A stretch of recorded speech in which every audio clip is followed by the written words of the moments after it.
பாசறை என்பது போருக்கு செல்லுகிற வீரர்களுக்கு பயிற்சி தருகிற இடம். அதுபோல அரசியலை ஆர்வமிக்க இளைஞர்களை பயிற்றுவிக்க பாசறை ஏற்படுத்தினார்கள். இந்த பாசறைக்கே ஒரு பயிற்றுனராக ஒருவர் வேண்டும் என்று சொன்னால் உங்களுடைய மாவட்ட கழகத்தினுடைய செயலாளர் என் ஆர்வி அண்ணன் அரசியலிலும் உறவுகள் கிடைக்கும் என்பதற்கு உதாரணமாக இருக்கக்கூடிய முன்னாள் சட்டமன்ற உறுப்பினர், இந்த பகுதியில் இருக்கிற கடைக்கோடி தொண்டனையும் கரம் கொடுத்து காக்கக்கூடிய நல்ல களப்பணியாளர் என் நெஞ்சம் நிறைந்த அண்ணன் BN ரவி அவர்களுக்கு இந்த நேரத்தில் என்னுடைய நன்றியை நான் அன்போடு காணிக்காக்கிறேன். ஏன்னா இது ஏதோ முகஸ்துதிக்கு சொல்றாரு டாக்டர் நீங்க நினைச்சிடக்கூடாது. ஒரு அரசியல் எப்படி பழக வேண்டும், எப்படி செய்ய வேண்டும், மக்கள் பணி ஆற்றுவது என்றால் என்ன, ஒரு தலைமைக்கு விசுவாசமாக இருப்பது என்றால் என்ன என்பதை சொல்றதில்லை, செயலிலே காண்பித்துக் கொண்டிருக்கிற ஒரு மிகச்சிறந்த மனிதர் அண்ணன் ரவி என்று சொன்னால் நிச்சயமாக அது மிகையாகாது. MLA-வாக இருந்த போது இந்த விருகம்பாக்கத்தில் இருக்கிற மக்களில் ஒருவராக பயணித்த போதும் சரி, இன்றைக்கு அந்த பதவி இல்லாமல் மாவட்ட கழகத்தினுடைய செயலாளராக தொண்டர்களோடு பயணிக்கிற போதும் சரி, எந்த ஒரு மாற்றமும் இல்லாமல் தன் நிலை மாறாமல் தன் கடன் பணி செய்து கிடப்பதே என்ற அடிப்படையில் இன்றைக்கும் சிறப்பானதொரு களப்பணி ஆற்றிக் கொண்டிருக்கிற அண்ணன் அவர்களுக்கு இந்த இனிய வாய்ப்பு எனக்கு வழங்கியதற்காக நன்றி பாராட்டுகிறேன். தமிழ்நாட்டுக்கு MGR வாத்தியார் மாதிரி இங்க இருக்கிற நிறைய பேருக்கு விருகம்பாக்கத்து வாத்தியார் அண்ணன் VNR அவர்களுக்கு சொன்னால் அது மிகையாகாது.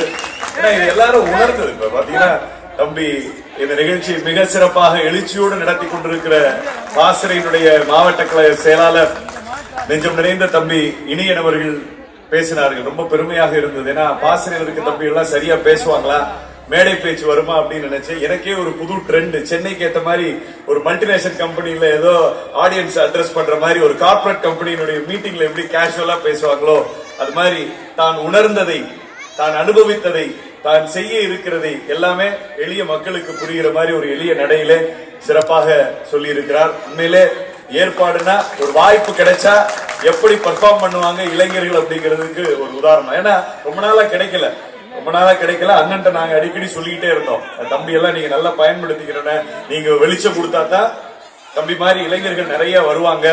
ஏன்னா இன்னைக்கு பல பேர் கட்சி ஆரம்பிச்சிருக்காங்க இளைஞர்களை வச்சு, பல பேர் இளைஞர்கள் பின்னாடி போயிட்டு இருக்கான். ஆனா அவெல்லாம் அந்த இளைஞர்களோட உழைப்பை பயன்படுத்தி தனக்கு வெளிச்சம் போட்டுக்கிறார். இப்ப கமலஹாசன் மாதிரி ஆளா இருக்கட்டும், அண்ணன் சீமான் நிறைய நல்ல அவங்களுக்கு தான் வெளிச்சம் வருது. ஆனா அதிமுகவில் மட்டும்தான் உழைக்கிற இளைஞனுக்கு வெளிச்சம் போட்டு இந்த மேடையை கொடுத்து இதோ அடுத்த தலைமுறை அதிமுகவினுடைய தலைமுறை தயாராக இருக்கிறது மக்களுக்காக பணியாற்றுவதற்கென்ற ஒரு அற்புதத்தை நடத்தி கொண்டிருக்கிற இந்த இயக்கம். நாங்கெல்லாம் இன்னைக்கு மேடையில மாநில செயலாளர் அப்படின்னா ஒண்ணும் கிடையாது. என்னுடைய தந்தை மறைவுக்கு பிறகு புரட்சித் தலைவர் MGR-உடைய அமைச்சரவையில் துணை சபாநாயகராக இருந்து 8 ஆண்டு காலம் புரட்சித் தலைவர் MGR-உடைய திட்டங்களை தமிழ்நாட்டில் இருக்கிற மூளை முடுக்கெல்லாம் கொண்டு சென்ற VP பாலசுப்ரமணியம் அவர்கள் மறைந்து 9 ஆண்டுகளுக்கு பிறகு அரசியல் பண்ணணும், அதிமுகவில் பண்ணணும், அப்பா மாதிரி பேர் எடுக்கணும், மக்களுக்கு செய்யணும்னு ஆசைப்பட்டோம். யார பார்க்கணும், யாருகிட்ட போய் பதவி வாங்கணும் எதுவும் தெரியாது. உழைத்தால் அதிமுகவிலே பதவி, விசுவாசமாக இருந்தால் அதிமுகவிலே உயர்வு என்ற ஒரே கோட்பாடை கையில பிடிச்சோம். அம்மாவை போய் பார்க்க முடியுமா? தெரியாது. இன்னொன்னு தெரியுங்களா, நான் MLA ஆனதுக்கு அப்புறம் கூட அம்மாவை ஒரு தடவை கூட பார்த்து ஒரு போட்டோ கூட எடுக்கல. ஆனா சட்டமன்றத்துல அண்ணனுக்கு தெரியும், அநேக நேரங்கள் பேசுகிற வாய்ப்பெல்லாம் பெற்றோம். பல கமிட்டிகள் எங்களெல்லாம் போட்டாங்க. ஆனா MLA ஆகி கூட புரட்சி தலைவரிடம் புகைப்படம் எடுக்காத துர்பாக்கியசாலி நான் ஒருத்தன் தான். ஆனால் அன்றைக்கு அரசியல்ல பயணிக்கும் போது அம்மாவை பார்க்கணும்னு ஆசை இல்லை, அம்மாவுக்கு பிடிச்சதை செய்யணும். புரட்சி தலைவர் அம்மாவுடைய பிறந்தநாள் விழாக்கு யாரும் சென்னை வரக்கூடாது. எல்லா மாவட்ட செயலாளர், எல்லா நிர்வாகிகளும் அவரவர் பகுதியில் இருக்கிற பெண்களுக்கு, ஏழை எளியவர்களுக்கு நீங்கள் ஏதாவது ஒன்றை வாங்கி கொடுங்கள், அவர்கள் மகிழ்ச்சியில் தான் என்னுடைய பிறந்தநாள் விழா கொண்டாட்டம் இருக்கிறது, யாரும் சென்னைக்கு வராதுங்கன்னு சொல்லுவாங்க. அப்ப எங்க பகுதியில மருத்துவ முகாம்கள் போடுவோம், நிறைய நலத்திட்டங்கள் கொடுத்து அம்மாவினுடைய அன்பை பெறுவதற்காக உழைத்தோம். ஒரு அற்புதமான வாய்ப்பை 2016 கொடுத்தாங்க. அதனால இங்கே நிறைய இளைஞர்களை நான் பார்க்கிறேன், நிறைய ITவிங்களுடைய தம்பிமார்களை பார்க்கிறேன், மேடையில நிறைய மூத்த நிர்வாகிகளை நான் பார்க்கிறேன். அன்போடு இன்றைக்கு சொல்லுகிறேன், இந்த இயக்கம் இன்னும் புரட்சி தலைவர் அம்மா அவர்கள் சொன்னது போல 100 ஆண்டு காலம் பயணிக்க வேண்டிய அற்புதமான இயக்கம். இன்றைக்கு 60களில் இருக்கிற நீங்கள், 20களில் இருக்கிற தம்பிகளின் கரம் பிடித்து வழிநடத்தி செல்லுங்கள். அவர்களுக்கு இந்த இயக்கத்தினுடைய சாராம்சத்தை புரிய வையுங்கள். அரசியல் தேர்தலில் வெற்றி தோல்வி எல்லாம் சாதாரண, எல்லாத்தையும் நீங்க கத்துக் கொடுங்க, உங்களுடைய அனுபவத்தை கத்துக் கொடுங்கள். அம்மா சொன்னது போல இன்னும் எத்தனை ஆண்டுகள் ஆனாலும் மக்களுக்காக இயக்கிற இயக்கமாக இந்த இயக்கம் இருக்கும் என்பதை அன்போடு இந்த நேரத்தில் சொல்லி இந்த நிகழ்வுகளை சிறப்பாக கலந்து கொண்டிருக்கிற அண்ணன் விருகை வடக்கு பகுதி கழக செயலாளர் முருகன் அவர்கள், அன்பு சகோதரர்கள் காமராஜ் அவர்கள், சுகுமார் அவர்கள், ஷேக் அலி உள்ளிட்ட நம்முடைய கழகத்தினுடைய பொறுப்பாளர்கள் மற்றும் இங்கே வருகை தந்திருக்கக்கூடிய நம்முடைய கழகத்தினுடைய பேச்சாளர் ஆரணி சின்னராஜனோட நான் என்னமோ நினைச்சேன். அவர் ஒரு எம்ஜிஆர் பத்தி ஒரு PhD பண்றதுக்கு மொத்தமா ஒரு புக் எடுத்துட்டு வந்தார். இன்னைக்கு நீங்க மட்டும் நாங்கெல்லாம் இல்லைன்னா இன்னைக்கு 1.25 மணி நேரம் அவர் பேசுறதா இருந்தது. சின்னராசனே நம்ம எல்லாம் பாவம் பணியில இருக்கமே அப்படிங்கறதுக்காக கொஞ்சமா சுருக்கிட்டாரு. அற்புதமா தயார் பண்ணிட்டு வந்து எம்ஜிஆர் பத்தி இந்த மக்கள் எல்லாரும் தெரிஞ்சுக்கணும். குறிப்பா அந்த இளைஞர்களுக்கு தெரிய மாட்டேங்குது புரட்சி தலைவர்னா யாருன்னு, அதெல்லாம் சொல்லணும்னு ரொம்ப ஆர்வத்தோடு வந்து இருந்தாலும் நமக்காக அதெல்லாம் சுருக்கி இன்றைக்கு பேசி சென்றிருக்கிறார்.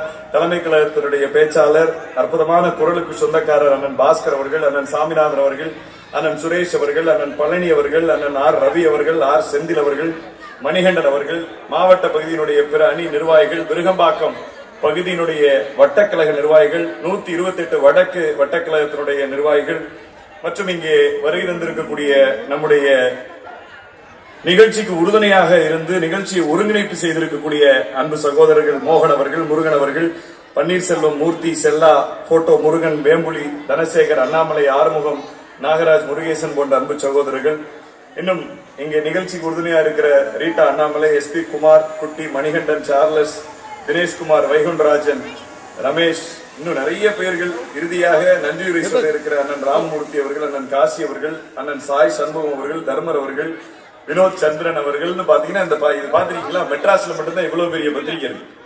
இவ்வளவு பத்திரிகை இவ்வளவு பேர் ஏன்னா இவ்வளவு பெரிய வெளிச்சத்துல அழகா மாநில செயலாளர் மாவட்டத்தில் எல்லாரும் வந்து நாங்க இன்னைக்கு பேசுறோம் அப்படின்னா ஒரு வார கால உழைப்பு இந்த பேப்பர்ல இருக்க பூரா ஒரு வாரம் உழைத்து புரட்சி தலைவர் எம்ஜிஆருடைய புகழை இன்றைக்கு இன்னைக்கு வந்து இங்கே பரப்ப வேண்டும். திமுக ஆட்சியினால் நொந்து வெந்து போயிருக்கிற தமிழ்நாட்டினுடைய தாய்மார்கள் அவர்களுக்கெல்லாம் மீண்டும் புரட்சி தலைவர் எம்ஜிஆருடைய பொற்கால ஆட்சி அண்ணன் எடப்பாடியார் உருவிலே வரப்போகிறது என்ற செய்தியை சொல்ல வேண்டும் என்பதற்காக அவர்கள் போட்ட உழைப்புக்காக இந்த பெயரெல்லாம் நாங்க சொல்றோம். தவறா நினைச்சு கூடாது. நிறைய பெண்கள் வந்திருக்கிறீர்கள், ரொம்ப மகிழ்ச்சியாக இருக்கிறது. பொதுவாவே நம்ம டாக்டருங்கிறதுனால கொஞ்சம் சைக்காட்ரிக் தெரியும், சைக்காலஜின்னு சொல்லுவாங்க. பெண்கள் அதிகமா எப்ப எதிர்கட்சி கூட்டத்துக்கு வர்றாங்களோ அப்படின்னா ஆளுங்கட்சிக்கு பெரிய ஆப்பு ரெடி ஆயிடுச்சுன்னு அர்த்தம். பொதுவா இது ஒரு சைக்காலஜி. ஏன்னா அவ்வளவு அடி அடிச்சிருக்காங்க 3.5 வருஷத்துல. பாவம் அப்பிராணிகள், இளகிய மனமுள்ள நம்முடைய குடும்பத்தினுடைய இதய தெய்வங்கள், குடும்ப தலைவிகள், தாய்மார்களை அவ்வளவு தூரம் வஞ்சித்திருக்கிறார்கள். அதனால இன்னைக்கு தாய்மார்கள் வந்திருக்கிறீர்கள், ரொம்ப மகிழ்ச்சி.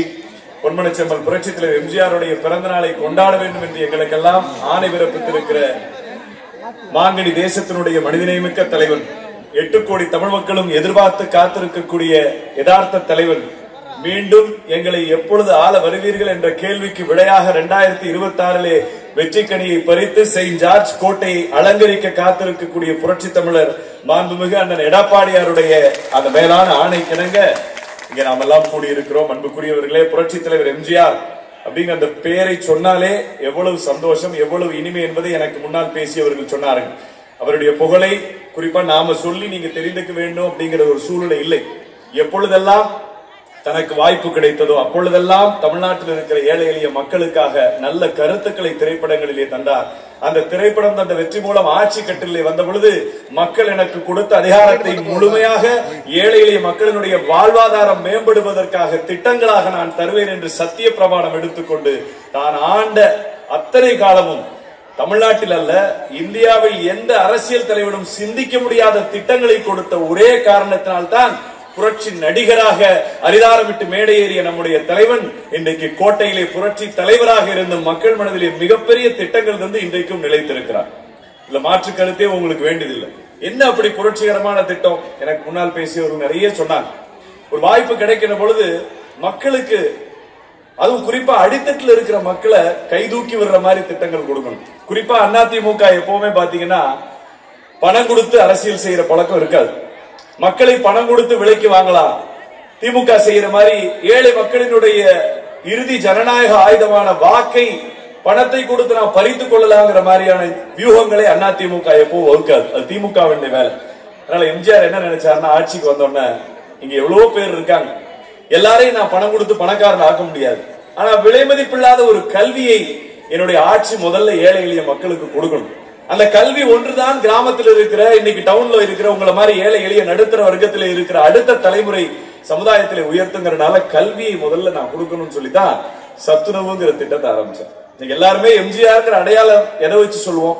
சத்துணவு தந்த சரித்திர நாயகன் பேர் சொல்றோம்னா அந்த சத்துணவுக்கு பின்னாடி உணவு இல்ல.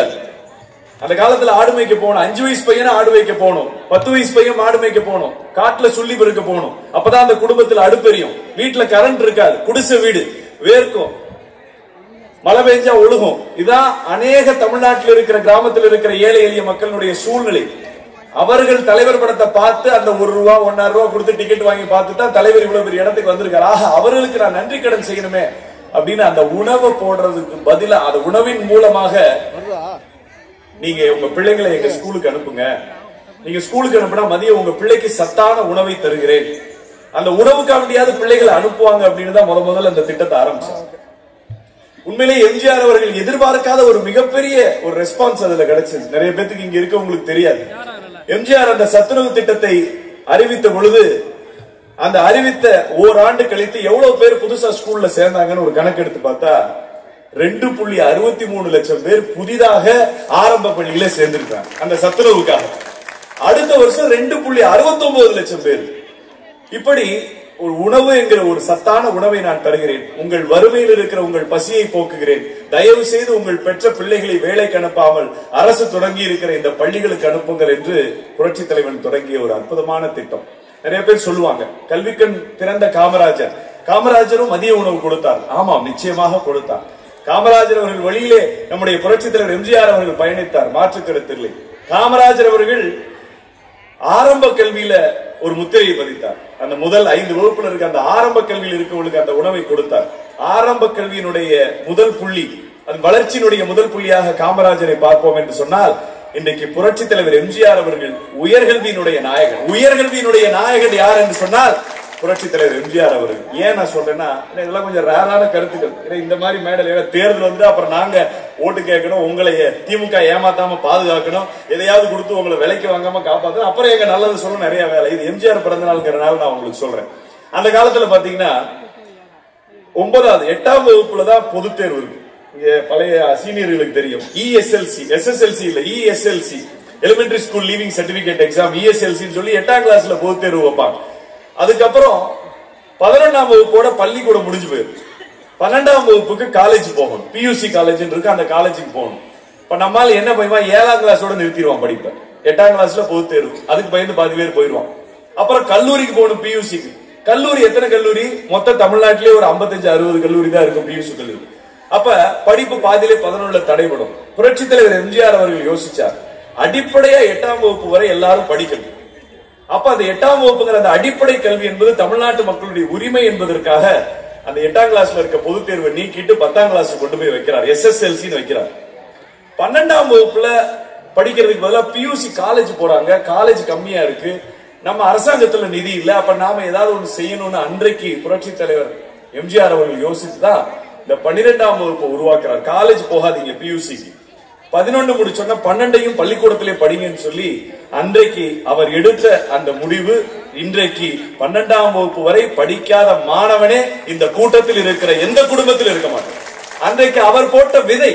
இல்லைன்னா நீங்க நல்ல மனசாட்சியத்தோடு சொல்லுங்க, ஏதோ ஒரு காரணத்தை சொல்லி, குடும்ப காரணத்தை சொல்லியோ அல்லது எனக்கு படிப்பேன் ஏதோ ஒண்ணு சொல்லி அவனுடைய அந்த பள்ளி கல்வி தடைபடும். அந்த காலத்துல எது சிரமமாக இருந்ததோ அந்த PUC காலேஜை நீக்கிட்டு நான் 12வது அதே பள்ளியில கொண்டு வர சாமர்த்தியத்தை பாருங்க. காலேஜ் PUCக்கு ஆரம்பிச்சா நிதி இல்ல, ஆசிரியர்கள் போடணும், அவர்களுக்கு சம்பளம் கொடுக்கணும். இதே பள்ளிக்கூடத்துல ஆசிரியர் இருக்கு, அவனே 11வது எடுக்கணும், அப்படியே 12வது எடுத்து முடி. 12வது வரைக்கும் தமிழ்நாடு அரசு உங்களுக்கு எல்லா உதவிகளையும் செய்யும். அன்புக்குரியவர்களே, அரசியல் மேடை என்பதற்காக நான் சொல்லவில்லை. இன்றைக்கு படிப்பு ஒன்றுதான் அளிக்க முடியாத செல்வம். அந்த படிப்பை கொடுத்த அற்புதமான தலைவன் புரட்சி தலைவர் எம்ஜிஆர், அற்புதமான இயக்கம் நம்முடைய அனைத்து இந்திய அண்ணா திராவிட முன்னேற்ற கழகம், அதன் வழித்தோன்றலாக எம்ஜிஆருடைய வழித்தோன்றலாக வந்த புரட்சி தலைவர் அம்மாவும் எடப்பாடியாரும் அதே பாதையில பயணிக்கிறார்.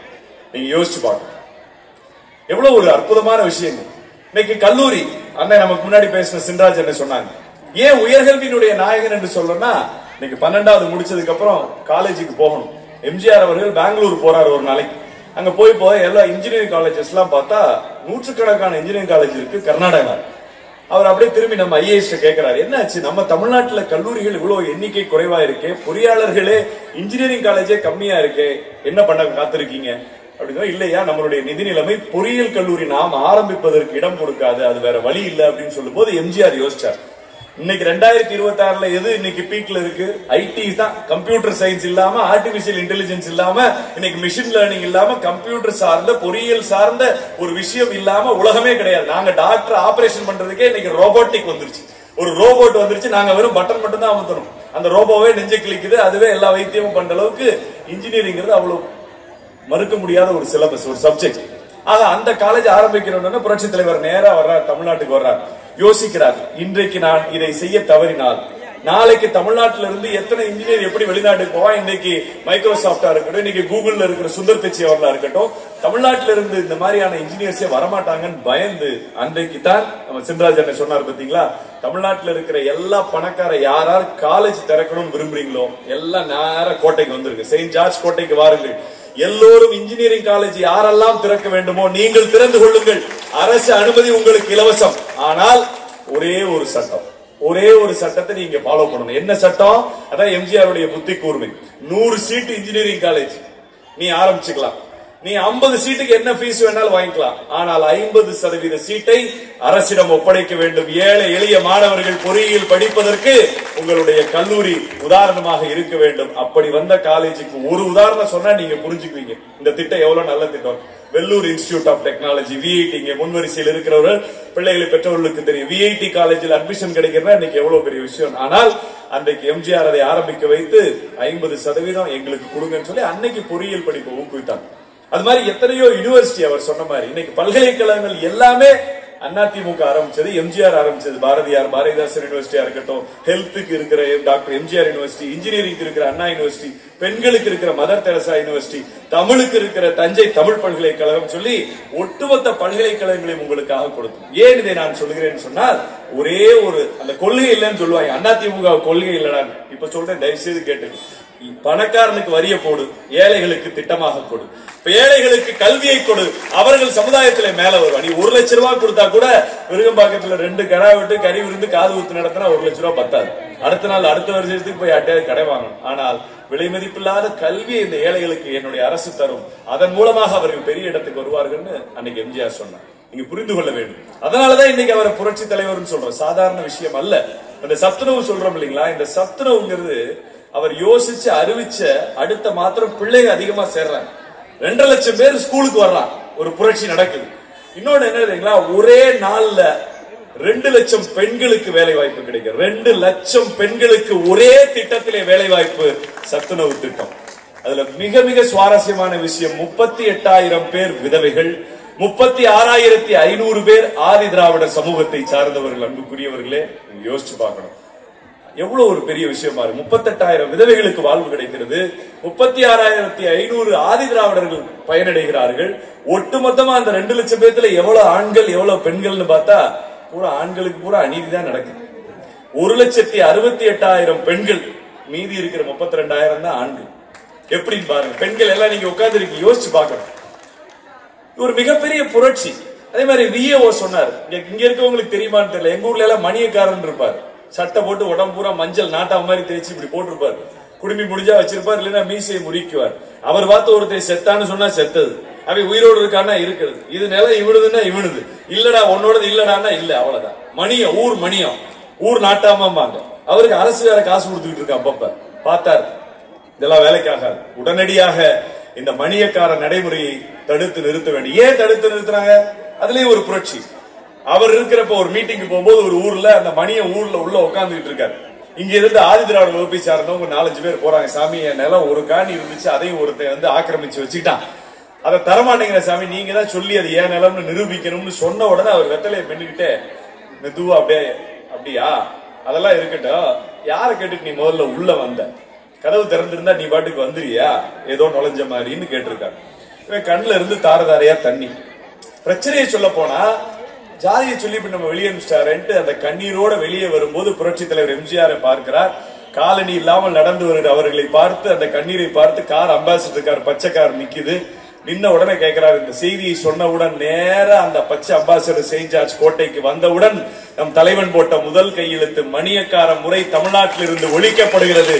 12,000 விஏஓக்கள் 12,000 விஏஓக்கள் ஆதி திராவிடர்கள் இருக்கிறவர்களுக்கு வழங்கப்படும். மீதி 8,000 அனைத்து ஜாதிகளுக்கும் வழங்கப்படும். 20,000 விஏஓக்கள் ஒரே கையெழுத்திலே தமிழ்நாட்டிலே வந்துச்சு. இன்னைக்கு வரைக்கும் அந்த விஏஓக்கள் புரட்சி தலைவர் எம்ஜிஆருக்கு தென்காசியிலே செலை வச்சு இப்ப 2 வருஷத்துக்கு முன்னாடி எம்ஜிஆருக்கு சிலை திறந்திருக்கிறார்கள்.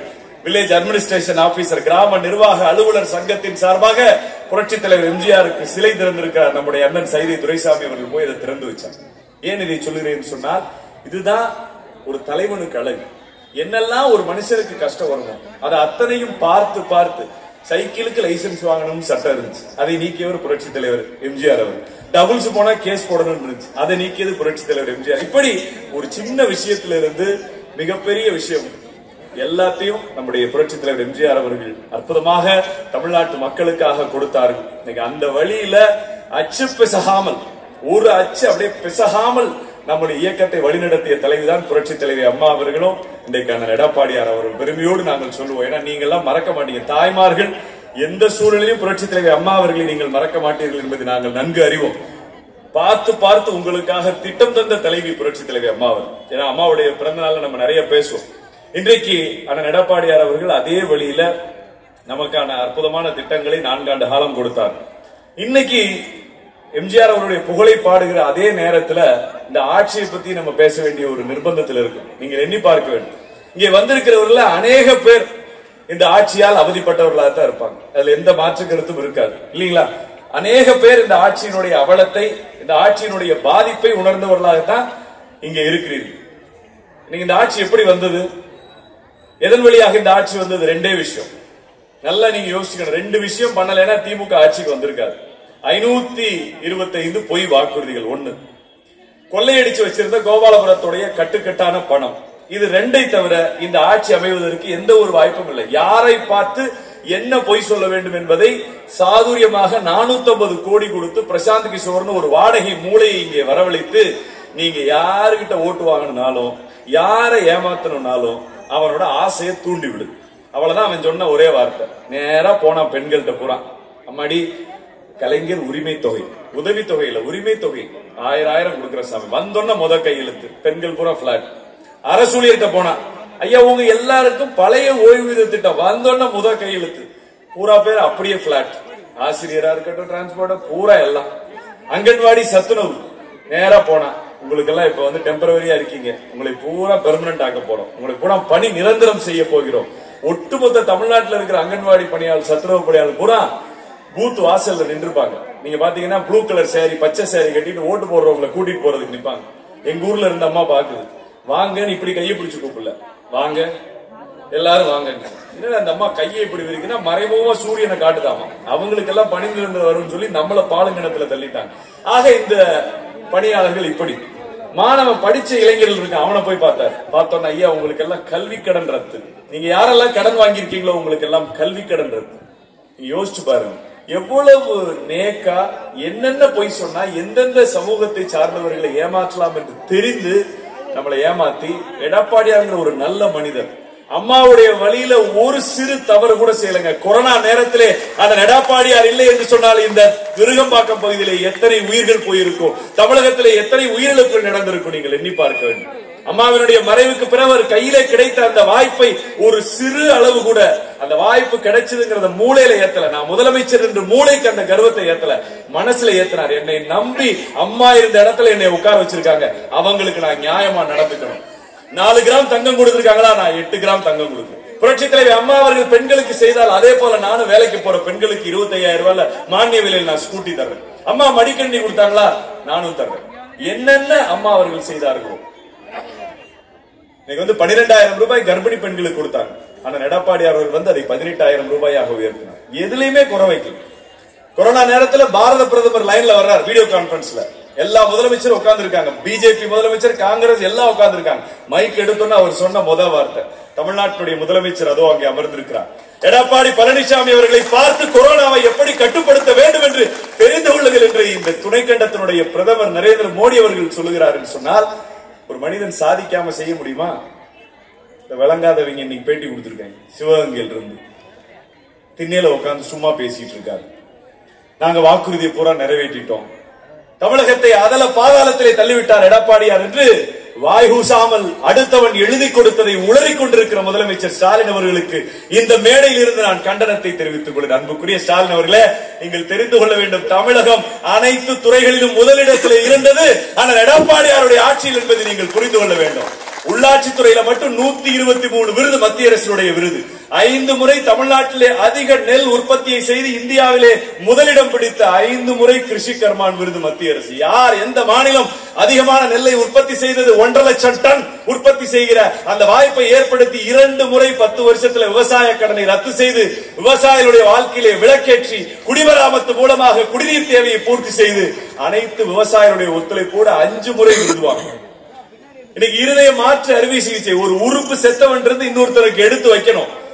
Kidney failure, heart failure, liver failure, ஒண்ணு கவலைப்படாதீங்க. இறந்த உடலில் இருந்து புரட்சி தலைவி அம்மா அவர்கள் ஆரம்பித்த Omandurar multi speciality hospital, Stanley எம்எம்சில உடல் உறுப்பு மாற்று அறுவை சிகிச்சை செய்கிறோம் என்று சொல்லி இந்திய துணைக்கண்டத்திற்கு உதாரணமாக இருந்து 3 முறை அந்த எடப்பாடியார் ஆட்சியில் இருக்கின்ற வரை உடல் உறுப்பு மாற்றுதான அறுவை சிகிச்சையிலே முதலிடம் அனைத்து இந்திய அண்ணா திராவிட முன்னேற்ற கழகம் ஆட்சி நடத்திய எடப்பாடியாருடைய அரசு என்பதை இந்த நேரத்தில் நாம் பெருமையோடு சொல்லணும். கொரோனா காலத்தை எடுத்துக்கொண்டே சொன்னால் இந்திய துணைக்கண்டத்தில் இருக்கிற அத்துணை மாநிலத்திலும் அதிகமான முதலீட்டை, தொழில் முதலீட்டை ஈர்த்தவர்கள் யார்? அண்ணன் எடப்பாடியார். அதிகமான வேலை வாய்ப்பை உருவாக்கியது யார்? 80 லட்சம் பேர் இன்றைக்கு வேலை செய்கிற அளவுக்கு அந்த முதலீட்டை ஈர்த்து கொடுத்தவர் புரட்சி தமிழர் அண்ணன் எடப்பாடியார். நாம் சொல்லிட்டே போலாம், அவ்வளவு அற்புதமான திட்டங்கள்.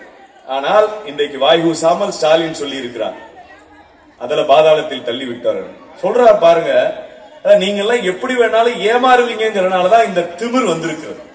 மக்களை மாக்களாக நினைக்கிறார். மிருகம் நம்மெல்லாம் ஆடு மாடுகள் மாதிரி. இவங்களெல்லாம் தேர்தல் நேரத்தில் போய் காசு கொடுத்து சேலை வாங்கி கொடுத்து இது வாங்கி கொடுத்து ஏமாத்திட்டு போடலாம், நம்மளை யார் வந்து கேள்வி கேட்க போறாங்கிற ஆணும். இந்த சேகர் பாபு எல்லாம் பாருங்க, திருச்செந்தூர்ல போய் மக்கள் 6 மணி நேரம் அடைஞ்சிட்டாங்க. ஒண்ணுமே எல்லா கோயிலையும் நாசக்கேடு பண்ணி வச்சிருக்காங்க. முருகன் கோயிலுக்கே போக முடியாது. இனிமே பழனிக்கெல்லாம் அவ்வளவு ஆர்வமா வருவாங்க. சென்னையில இருந்து மக்கள் திருச்செந்தூருக்கு வருவாங்க. 6 மணி நேரம் பச்சை குழந்தைகளுக்கு தண்ணி பால் இல்லாம அடைச்சு வச்சிருக்காங்க. இந்த சேகர் பாபு கனிமொழி அவர்களை கூட்டிட்டாங்க, ஆய்வுக்கு போற மாதிரி அங்க போய் சீன் கிரியேட் பண்ணிட்டு இருக்காங்க. அங்க இருந்து ஒருத்தர் கத்துறாரு, ஐயா நாங்க சாமியே பார்க்கல, எங்களை தயவு செய்து வெளியில விட்டுருங்க, நாங்க போறோம், எங்களால முடியலன்னு கேட்கும் போது அவன் கட்சிக்காரன் சால்வையை வாங்கிட்டு அப்படியே சொல்றாரு. அப்படியே மைக்ல ஆடியோ வருது, திருப்பதிக்கு போனா 24 மணி நேரம் நிற்பான், இப்ப என்னமோ நோப்பால வந்துருச்சு. எவ்வளவு ஒரு கேவலமான வார்த்தை. ஒரு நாட்டுடைய அமைச்சர், இந்த அறநிலையத்துடைய அமைச்சராக இருக்கிற, எப்ப பார்த்தாலும் தாடியை வளர்த்துக்கிட்டு மாலையை போட்டுக்கிறீங்க. ஒரு பக்தன் சிரமப்படுறான், குறைந்தபட்ச அறிவுடைய 5 அறிவு இருக்கிறவங்க கூட பக்கத்துல இருக்க தண்ணி எடுத்து கொண்டு போய் கூட 2 பிஸ்கட் பாக்கெட் கட்சிக்காரனை விட்டு வாங்கி கொடுறா, அங்க விசிறில 2 விசிறி வாங்கி கொடுறான்னு சொல்லுவான். இந்த அடிப்படை அறிவு கூட இல்லாம 24 மணி நேரம் அங்க போய் நிக்கிறான். அங்க நிக்கிறான்னா அங்க உட்கார்றதுக்கு சேரு, ஃபேனு, போர் அடிக்காம இருக்கிறதுக்கு டிவி, பிரசாதம் வாங்குறதுக்கு தனி ஏரியான்னு போட்டு அங்க வர்ற வருமானத்தை மொத்தமும் பக்தர்களுக்கு செலவழிக்கிறான். நீ இங்க இந்த அறநிலையத்துறையில இருந்து எவ்வளவு எடுத்துட்டு போறான்னு நினைக்கிறேன். அந்த அகங்காரம் நம்ம ஆட்சி தானே நடக்குது, அந்த அதிகார திமிர். அப்ப நீங்க கேள்வி கேட்க வருதில்லை. இப்ப ஸ்டாலின் சொல்றாருல, எந்த எதுவும் நீங்க நாங்க எல்லாத்தையும் நிறைவேற்றிட்டோம் கணக்கு சொல்றாரு. 505 நாங்க கொடுத்தோங்க, 369 வாக்குறுதியை நாங்க நிறைவேற்றிட்டோம்னு பச்சை பொய் சொல்றாங்க. நீங்க சிந்தித்து பார்க்கணும். மக்கள் நீங்க மறந்திருக்க மாட்டீங்க. ஆனா எடப்பாடியார் இன்றைக்கு மதிய அறிக்கை விட்டுருக்காரு, உங்களோடு நேருக்கு நேராக விவாதிக்க தயார், நீங்கள் கொடுத்த முக்கியமான வாக்குறுதிகள் அத்தனையும் கோட்டை விட்டிருக்கிறீர்கள் என்று அண்ணன் எடப்பாடியார் சொல்லிருக்காரு. நீங்க யோசிச்சு பாருங்க, உங்கள்ட்ட முதல்ல என்ன சொன்னா, கேஸ் சிலிண்டருக்கு 100 ரூபாய் மானியம் கொடுக்குறேன்னு சொன்னாங்க. கொடுத்திருக்காங்களா? கொடுக்கல. பெட்ரோல் டீசல் விலை 4 ரூபாய் 5 ரூபாய் குறைப்பேன்னு சொன்னாங்க. குறைச்சாங்களா? குறைக்கல. ஆமாவா இல்லீங்களா? தயவு செய்து நீங்க சொல்லணும். 1000 ரூபாய் உரிமை தொகை அனைத்து ஒரு பெண்களுக்கும், யாரெல்லாம் கல்யாணம் பண்ணி புருஷனோட இருக்காங்க அவங்க எல்லாருக்கும் உரிமை தொகை. எப்போ? முதல் கையெழுத்து. எத்தனை வருஷம் கழிச்சு இப்ப வந்திருக்கு 1000 ரூபாய்? சரியாக 2.25 ஆண்டுகள் கழித்து அந்த 1000 ரூபாய் கொடுக்க ஆரம்பிச்சிருக்காங்க. சரியா இன்னும் 4 மாசத்துல அந்த 1000 நிறுத்துறனா இல்லையா நீங்க பாத்துக்கிட்டே இருக்கு. பொய். அரசு ஊழியர்களுக்கு பழைய ஓய்வூதிய திட்டம் இதுவரைக்கும் நிறைவேற்றிருக்கா? அப்படியா? அரசு ஊழியர்களுக்கு பழைய ஓய்வு திட்டம் அங்க காங்கிரஸ் ஆளுகிற ராஜஸ்தான்ல நிறைவேற்றிட்டான். கூட்டணி இந்தியா கூட்டணியில் இருக்கிற ஹிமாச்சல் பிரதேசல நிறைவேற்றிட்டான், மத்திய பிரதேசல நிறைவேற்றிட்டான். அரசு ஊழியருடைய வாக்கை வைத்து இன்றைக்கு ஆட்சி நடத்துகிற உங்களுக்கு என்ன கேடு? பண்ணல. அரசு ஊழியர்கள் நிற்கிறாங்க. அங்கன்வாடி சத்துணவு பணியாளர்கள் பணி நிரந்தரம் ஆயிட்டாங்களா? ஆகல.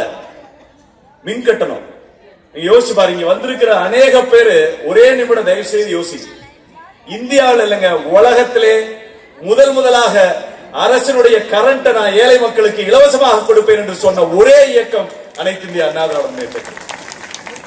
அந்த தலைவி புரட்சி தலைவி அம்மா அவர்கள் 100 யூனிட் மின்சாரம் என் ஏழை மக்களுக்கு இலவசம். அம்மா ஆட்சியில் அநேக பேர் கரண்ட் பில்லே கட்டியிருக்க மாட்டாங்க. கிராமத்துல எங்க ஊர்ல கரண்ட் பில் கட்டுறதே குறைஞ்சு போச்சு. அப்படி கரண்ட் 100 யூனிட் இலவசம் கொடுத்தது போய் நம்மால என்ன அறிக்கையில கொடுத்தாரு வாக்குறுதியில, தயவு செய்து எனக்கு உதயசூரியனுக்கு போடுங்க, தயவு செய்து ஸ்டாலினுக்கு வாக்களிங்க, ஸ்டாலின் தான் வர்றாரு, விடியல் தர போறாரு, மாதம் ஒரு முறை நான் மின் கட்டணத்தை உங்களுக்கு கணக்கு எடுக்கிறேன், மாதம் ஒரு முறை கணக்கெடுத்தா நம்ம 2 மாசத்துக்கு ஒரு தடவை எடுத்தா அந்த வேல்யூ கூடிரும். அப்ப நம்ம பணம் கூடுதலை கட்ட வேண்டியது வரும். 1 மாசத்துக்கு ஒரு தடவை கணக்கு எடுத்தா நம்ம கரண்ட் பில் கட்டுற அளவு குறையும். இந்த ஒரே ஒரு உதவியை செய்யுங்க. நீங்க தான் சொல்லி ஓட்டு கேட்டீங்க, மாதம் ஒரு முறை எடுக்கிறேன்னு, நீங்க தான் ஜெயிச்சிருக்கீங்க. அந்த கையெழுத்தை போடுங்களே. பேனா இல்லையா, இல்ல பேனால மை இல்லையா, இல்ல உங்க அப்பாவுக்கு பேனாவுக்கு 80 கோடி செலவழிச்சு செலவு வச்சதுக்கு அப்புறம் கையெழுத்து போடுவியா தெரியும். ஆனா எடப்பாடியார் இன்றைக்கு கேட்கிறார். ஆனால் ஸ்டாலினுடைய பதில் என்ன தெரியுங்களா? மாதம் மின் கட்டணம் வசூலிக்கிறதெல்லாம் இருக்கட்டும், நான் 3 மாசத்துக்கு ஒரு தடவை கரண்ட் பில் ஏத்த போறேனே, அதெல்லாம் நீங்க தாங்குவீங்களான்னு சட்டமன்றத்தில் கேட்டிருக்காங்க. இதெல்லாம் உங்களுக்கு தெரியுமான்னு எனக்கு தெரியாது. இனி இவர்கள் ஆட்சி இருக்கிற இந்த ஓராண்டு காலம், இதற்கு முன்னால் 6 மாதம், ஒவ்வொரு 3 மாதத்திற்கும் மின் கட்டணத்தை இனி உங்களிடத்திலே சொல்லாமல் ஏற்ற போகிறார்கள். அன்புக்குரியவர்களே, நீங்கள் தெரிந்து வைத்துக் கொள்ளுங்கள். எதற்காக இவர்களுக்கு ஓட்டு போட்டோம்? எடப்பாடியாருடைய ஆட்சி மோசம் என்று போட்டோமா? 10 வருஷம் அதிமுக இருந்துட்டாங்க, சரி ஒரு தடவை திமுக வந்து பாவம் போட்டோமா இல்லையா? இன்னைக்கு அதை அனுபவிக்கிறோமா இல்லையா? எவ்வளவு ஆணவம் இருந்தா நீ 3 மாசத்துக்கு ஒரு தடவை கரண்ட் பில் ஏத்து, நீ கரண்ட் பில் நீ மாசம் எடு, நாசமா போ. அந்த கரண்ட் பில் ஏத்தாம வச்சு கூடாதா? அனைத்து இந்திய அண்ணா திராவிட முன்னேற்ற கழகமான எடப்பாடியார் ஆட்சியிலே ஒரே ஒரு முறை இந்த கரண்ட் பில் ஏத்திருப்போமா? சொத்து வரி 6% ஏத்திருக்கேன். இந்த சென்னை மாநகராட்சியில இந்த இத்தினோண்டு பாப்பாங்க மேயரம்மா ஏத்திருக்கு, 6% ஏத்திருக்கு சொத்து வரி. நம்ம ஆட்சியில் இருக்கப்ப மத்திய அரசு சொன்னா நீங்க சொத்து வரி ஏத்தணும், போயோ மக்கள் பூரா கொரோனால செத்துக்கிட்டு இருக்கான், சொத்து வரி ஏத்தணுமா? நீ பணம் கொடுத்தா கூட கொடுக்காட்டி போ, நான் பாத்துக்கிறேன் எங்க மக்கள் சொல்லி. ஆனா எடப்பாடியார் மத்திய அரசிலே சொன்னார் சொத்து வரி ஏத்துற பேச்சே கிடையாதுன்னா. ஆனா ஸ்டாலின் வந்த உடனே மோடிக்கு குள்ளா போட்டு பயந்துட்டு 6% ஏத்தியாச்சு. எதுக்கு ஏத்துனது? மோடி தலையில பழிய போட்டுட்டு இங்க மாநகராட்சியில வர்ற காசை கொள்ளையடிக்கணும், இங்க திமுக காரெல்லாம் சேர்ந்து கொள்ளையடிக்கணும் இல்லையா? அப்ப 6% ஏத்துனா திமுக காரனுக்கு கமிஷன் வந்துடாது, வேற விஷயம். யார் தலையில விடியும்? சொத்து வரினா எனக்கு என்னங்க, இந்த சொத்து வச்சிருக்க ஆளுக்கு தானங்க. அம்மாடி நீங்க பூரா வாடகை வீட்டுல இருக்கீங்க, உங்க ஊர்ல எப்படி கரண்ட் பில் கட்டுவாங்கன்னு எனக்கு தெரியும். மொத்தமா 1000 கூட 500 கூட நான் கட்டிக்கிறேன்னு ஓனர் வாங்குறதா நான் கேள்விப்பட்டேன். ஒரு பிளாக்ல 3 வீடு இருக்கும், 4 வீடு இருக்கும். சொத்து வரி ஏத்தணும்னு அந்த ஓனருக்கு 6% ஏத்துனா அவர் உங்க வீட்டு வாடகை எத்தனை வருஷம் ஏத்துவாரு, எத்தனை சதவீதம் ஏத்துவார்? 2000 கொடுத்துட்டு 3000 கொடுன்னு கேட்க மாட்டாரா? ஸ்டாலின் தாமா ஏத்திருக்காரு, போய் அவரை கேளுமா கோட்டையில. நான் என்னமா பண்ணுவேன்? கரண்ட் பில் அவர் தாமா ஏத்திருக்காரு. 2000 கொடுத்த 500 ரூபாய் கரண்ட் பில் கட்டின 2500, ஒரு 3500 3700 போட்டு கொடுமா, இல்லைன்னா வேற ஆள் வாடகைக்கு வரேன்னு சொல்றானா இல்லையா? அனுபவிச்சமா இல்லையா?